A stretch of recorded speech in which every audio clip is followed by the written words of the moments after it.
శ్రీమాత్రే నమ. జయ గురు దత్తాత్రేయ నమ.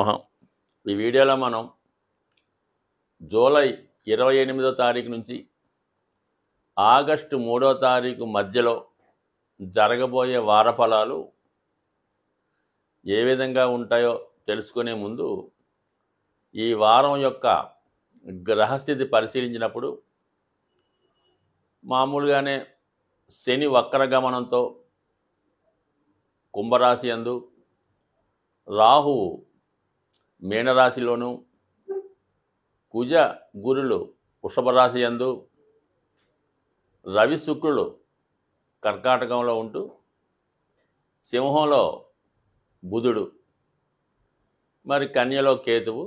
అయితే ఈ నెల అంటే మనకి ఈ వారం 1వ తారీఖు వరకు ఇంచుమించుగా రవి శుక్రులు కలిసి ఉంటూ, దాని తర్వాత 1వ తారీఖు నుంచి శుక్రబుధులు కలిసి ఒక గొప్ప యోగాన్ని ఇవ్వడం జరుగుతోంది.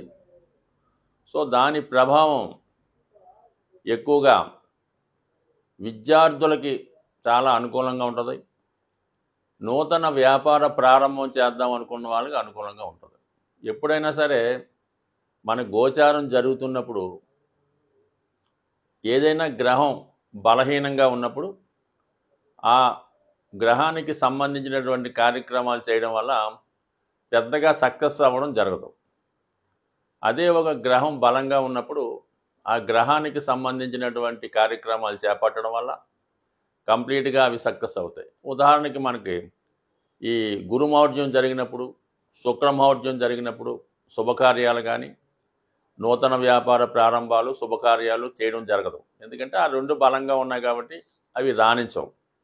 సో ప్రస్తుతం మరి శుక్రుడు బుధగ్రహంతో కలిసి ప్రయాణించడం వల్ల బుధుడు బలవంతుడు అవుతూ ఉంటాడు మిత్రక్షేత్రంలో ఉండడం వల్ల. మరి ఇది కొత్తగా వ్యాపారం ప్రారంభిద్దాం అనుకున్న వాళ్ళకి, అలాగే కొత్తగా ఉపాధి అవకాశాలు ఎత్తుక్కున్న వాళ్ళ వారికి చాలా వరకు సక్సెస్ఫుల్గా ఉండే అవకాశం ఉంది. అయితే బుధగ్రహం పైన మిత్రుడైనటువంటి శని వీక్షణ ఉండడం వల్ల ఏదన్నా శ్రమాంతర విజయం లభిస్తుంది తప్ప పెద్దగా సునాయాసంగా మరి అనుకున్న వెంబటనే జరిగే అవకాశం ఉండదు. కాబట్టి ఏదన్నా ప్రయత్నం ప్రారంభించే ముందు వ్యాపారాలకు సంబంధించింది కానీ, ఏదైనా కొత్తగా విద్యా ప్రారంభం కానీ, విద్యా సంస్థల్లో చేరడం కానీ, కొత్త కోర్సులు నేర్చుకుని చేసేవాళ్ళు అత్యంత దీక్షతో క్రమశిక్షణతో నేర్చుకోవడం వల్ల దానితో సక్సెస్ అవుతూ దాని విధంగా ఆర్థికపరమైనటువంటి సక్సెస్ మీ ప్రయోజనం కూడా నెరవేరే అవకాశం ఉంటుంది. కన్యారాశి వారికి ఈ వారం చాలా అనుకూలంగా ఉండే అవకాశం ఉంది. ఎక్కువగా ప్రభుత్వ ప్రోత్సాహం ఎక్కువగా లభిస్తుంది. ప్రభుత్వ అధికారులు మీకు అండగా ఉంటూ మీకు అన్ని విధాలా సహకరించే ప్రయత్నం చేస్తారు. అలాగే అధికారంలో ఉన్నటువంటి స్త్రీలు కానీ, మీ కుటుంబం చెందినటువంటి గౌరవప్రదమైనటువంటి వ్యక్తులు మీకు మీ యొక్క అభివృద్ధికి కారణమవుతారు. మీ ఆర్థిక సమస్యల్ని పరిష్కరించే ప్రయత్నం చేస్తారు. అంటే మీకు ఏదైతే డిజైర్ ఉందో, ఏదైతే కోరుకుంటున్నారో అవి ఈ వారంలో నెరవేరే అవకాశం ఉంటుంది. అలాగే మరి ఆగస్టు 1వ తారీఖు నుంచి శుక్రుడు వ్యయ స్థానంలోకి రావడం వల్ల దశమాధిపతి బుధుడితో కలిసి ఉండడం అన్నది నిజంగా మీరు ఏదో ఒక ఇన్వెస్ట్మెంటు చేయడం జరుగుతూ ఉంటుంది. మీరు ఉన్నత విద్య కొరకు చేసే ప్రయత్నాలు 100% ఈ సమయంలో ఫలించే అవకాశం ఉన్నది. అలాగే మీరు శ్రేయోభిలాషమైనటువంటి ఎంతో కాలంగా మీరు కలుద్దాం అనుకున్నటువంటి మిత్రుల్ని, ఆత్మీయుల్ని కలుసుకుంటారు. వాళ్ళని మీ యొక్క స్థాయికి తగ్గట్టుగా సత్కరించి ఏదో ఒక విలువైన బహుమతిలో వాళ్ళు సాటిస్ఫై పొందే విధంగా వాళ్ళని సంతృప్తిపరిచే అవకాశం ఉన్నది. సో ఏదైనా ఈ వారం అంతా కూడా చాలా బిజీగా ఉంటారు. ఆర్థిక సంబంధించిన విషయాల్లో ఉన్నటువంటి సమస్యలు చాలా వరకు కొలిక్కొస్తాయి. అలాగే కొన్ని బాధ్యతలు కూడా మీరు ఈ వారం నెరవేర్చుకునే అవకాశం ఉంటుంది. వృత్తిలో మార్పు కొరకు చేసే ప్రయత్నంతో పాటు మీ యొక్క సంపాదన పెంచుకునే ప్రయత్నం కూడా ఈ వారం జరిగే అవకాశం ఉంది. గతంలో చేస్తున్నటువంటి పని గంటల కన్నా ఇంకా ఎక్కువ సమయం మీరు వెచ్చించడం జరిగే అవకాశం ఉంటుంది. కొంతవరకు శ్రమ అధికమైనప్పుడు కూడా అది మీకు ఇంట్రెస్ట్గాను ఆనందదాయకంగాను ఉండే అవకాశం ఉంటుంది. బట్ రాహు యొక్క ప్రభావం వల్ల వైవాహిక జీవితంలో ఉన్నటువంటి కొంత ఎడబాటు కొంతవరకు వచ్చే అవకాశం ఉంది. అంటే ఇద్దరి మధ్య ఉన్నటువంటి మనస్పర్ధలు అవకాశంగా తీసుకొని ఇతరులు మీ మధ్య ఇంకా అగాధాన్ని సృష్టించి ఎక్కువ గ్యాప్ను పెంచే అవకాశం ఉంటుంది. కాబట్టి చాలా వరకు భార్యాభర్తలు వాళ్ళు సమస్యలు ఏమన్నా ఉంటే పరస్పరం వారిలో వారే చర్చించుకొని పరిష్కారం చేసుకోవడం మంచిది తప్ప ఇతరుల యొక్క ప్రమేయాన్ని ఇతరుల యొక్క రాజీ కొరకు వెళ్ళినప్పుడు అది ఇంకా ఎక్కువగా అయ్యే అవకాశం ఉంది. ఈ అవకాశాన్ని మీకు మీ యొక్క జీవిత భాగస్వామికి ఉన్నటువంటి మనస్పర్ధలు ఆసరాగా తీసుకొని వేరే వాళ్ళు మీ జీవితంలో ప్రవేశించాలనే ప్రయత్నం చేస్తూ ఉంటారు. మీకు దగ్గర అవ్వాలనే ప్రయత్నం ఇప్పుడు జరిగే అవకాశం ఉంటుంది. కాబట్టి ఎటువంటి ప్రలోభాలకు కానీ ఎటువంటి రూమర్సు అనుమానాలకి తావు లేకుండా ఖచ్చితంగా నిజాయితీగా వ్యవహరిస్తే అతి తొందరలోనే మీకు ఈ వివాహపరమైన సమస్యలు ఏవైనా ఉంటే సాల్వ్ అయ్యే అవకాశం ఉంది.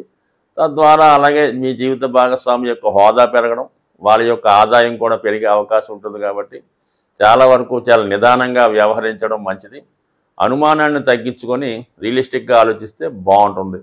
సో ఏదైనా ఈ వారంలో ఏదైనా ఒక పుణ్యక్షేత్రాన్ని సందర్శించే ప్రయత్నం చేస్తారు. అక్కడ ఉన్నటువంటి పెద్దవారినో అక్కడ ఉన్నటువంటి గురువులను కలుసుకొని మీ యొక్క సమస్యలు వాళ్ళతో చర్చించి దానికి తగు విధమైనటువంటి పరిహారాన్ని కూడా ఈ వారం మీరు పొందే అవకాశం ఉంటుంది. రాశిని అలాగే లగ్నాన్ని కన్యా లగ్నాన్ని కానీ కన్యా రాశికి కానీ గురువు వీక్షణ ఉండడం వల్ల మీరు ఏదన్నా పుణ్య కార్యక్రమాల్లో పాల్గొన్నప్పుడు ఖచ్చితంగా దాని ఫలితాన్ని తొందరగా నెరవేరే అవకాశం ఉంటుంది. దాన్ని కూడా ప్రయత్నం చేయండి. అలాగే మీకు ఏదన్నా ప్రభుత్వపరమైనటువంటి సహాయం కావాలన్నా సహకారం కావాలన్నా ఈ వారం మీకు కంప్లీట్గా పూర్తయ్యే అవకాశం ఉంది. కాబట్టి మీరు దేని కొరకు ప్రయత్నం చేస్తున్న ఒక స్కాలర్షిప్ కొరకు కానీ లేదంటే ప్రభుత్వ సంబంధించిన రుణం కొరకు కానీ ముఖ్యంగా విద్యార్థులకి ఇది చాలా మంచి అవకాశం. మీ ఉన్నత విద్యకు ఖచ్చితంగా మరి ప్రభుత్వ ప్రోత్సాహం లభించే అవకాశం ఉంటుంది. స్కాలర్షిప్ లాంటి సహకారం లభిస్తూ ఉంటుంది. అలాగే మీకు మీరుగా ఏదైనా పార్ట్ టైమో ఇంకోటో చేసి మీ యొక్క ఆర్థిక సమస్యల్ని మీరే పరిష్కరించుకునే దిశగా వెళ్ళే అవకాశం ఉంది. బట్ ఏదైనప్పుడు కూడా ఈ వారం ఎంత శ్రమ అధికంగా ఉన్నప్పుడు కూడా దానికి తగిన ఫలితం ఈ వారం అంతా కూడా మీరు పొందే అవకాశం ఉంటుంది. మరి ఈ వారం మనకి వస్తున్నటువంటి మాస శివరాత్రి ప్రతి ఒక్కరూ ఆచరించడం వల్ల మీ యొక్క సమస్యల నుంచి ఖచ్చితంగా బయటపడే అవకాశం ఉంది. అంటే ఏదన్నా మనకి జ్యోతిష్యాన్ని శాస్త్రాన్ని గ్రహాల్ని నమ్ముతున్న వాళ్ళు ఖచ్చితంగా శివుణ్ణి ప్రసన్నం చేసుకోవడం వల్ల శివుని యొక్క ఆరాధన వల్ల అఖండ ఐశ్వర్యం లభిస్తూ ఉంటుంది. అంటే ఈ మాస శివరాత్రి ఒక్కరోజు మీరు శివుడికి అభిషేకం చేసుకున్నా శివుణ్ణి దర్శనం చేసినా నెల మొత్తం చేసుకునే ఫలితం వస్తుంది. కాబట్టి ఇది ఖచ్చితంగా ఈ ఆగస్టు 2వ తారీఖున వస్తున్నటువంటి మాస శివరాత్రి చేసుకోవడం మంచిది. అలాగే మరి ఈ ఆషాఢ మాసం చివరికి వరకు వచ్చాం. ఇక శ్రావణ మాసం రాబోతుంది. కాబట్టి ఈ మధ్యకాలంలో మనం మీకు అఖండ ధనాన్ని ఇచ్చే ఒక అద్భుత రెమెడీ చెప్పడం జరుగుతుంది. దాన్ని ఖచ్చితంగా ఆచరించండి. చాలా తక్కువతో కూడుకున్నది. దానివల్ల ఎక్కువ ధనయోగం ఏర్పడుతుంది. ముఖ్యంగా ఈ గృహంలో శుభకార్యాలు జరుగుతాయన్నమాట. ఇది ఏం లేదు, సింపుల్గా మరి మంగళవారం రోజు 27 తమలపాకులు తీసుకోవడం మంచిది. అంటే అటు ఇటు మంచి చెడ్డ ఉంటాయి కాబట్టి ఒక 40 30 తీసుకుంటే మంచి శ్రేష్టమైనటువంటి తమలపాకులు 27 తీసుకొని దానిని మామిడి తోరణం ఏ విధంగా అయితే కడతామో ఆ చివరి 27 ఆకుల్ని ఒక తోరణంలాగా తయారు చేసి ఆకు పైభాగం గుమ్మం బయటికి అంటే బయట వారికి కనబడే విధంగా మీ గుమ్మానికి మంగళవారం రోజు మరి ప్రదోష ఉదయం పూట చక్కగా స్నానం చేసి పవిత్రమైనటువంటి మనసుతో ఆ గుమ్మానికి ఈ 27 తమలపాకుల తోరణం కట్టడం వల్ల ఖచ్చితంగా మీకు మళ్ళా వచ్చే మంగళవారం నాటికి ఏదో ఒక శుభం మీ ఇంట్లో జరిగే అవకాశం ఉంటుంది. ఈ రెమెడీ గతంలో చాలా ఎక్కువగా విరివిగా ఆంధ్ర ప్రాంతంలో చేస్తుండేవారు. సో రాను రాను తగ్గిపోతుంటే మళ్ళీ కొన్ని ప్రాచుర్యంలోకి రావడం జరుగుతూ ఉంటుంది. అంటే రాబోయే మాసాలు ఏంటంటే మనకి శ్రావణ మాసం, దాని తర్వాత రాబోయే కార్తీక మాసం, ఆశ్వీజ మాసం ఇవన్నీ కూడా తొందరగా శుభాన్ని ఇచ్చే నెలలు. కాబట్టి ఈ ఒక్కపాటి రెమెడీ మీరు చేసి చూడండి. ఒక వారం మీకు అవ్వకపోతే కనీసం ఆ 2-3 వారాలు అలాగా చేయడం వల్ల మరి మీ ఇంట్లో వాళ్ళకి ఆరోగ్యం, ఐశ్వర్యం, శుభాలు అన్నీ కూడా జరిగే అవకాశం ఉంది. సో ఏ కార్యక్రమం అయినా మనకి సజావుగా నెరవేరాలంటే ఈ తమలపాకులు మీరు దైవానికి ఇచ్చినా అంటే టెంపుల్ ఆంజనేయ స్వామికి ఎక్కువ తమలపాకులతో పూజ చేస్తారు.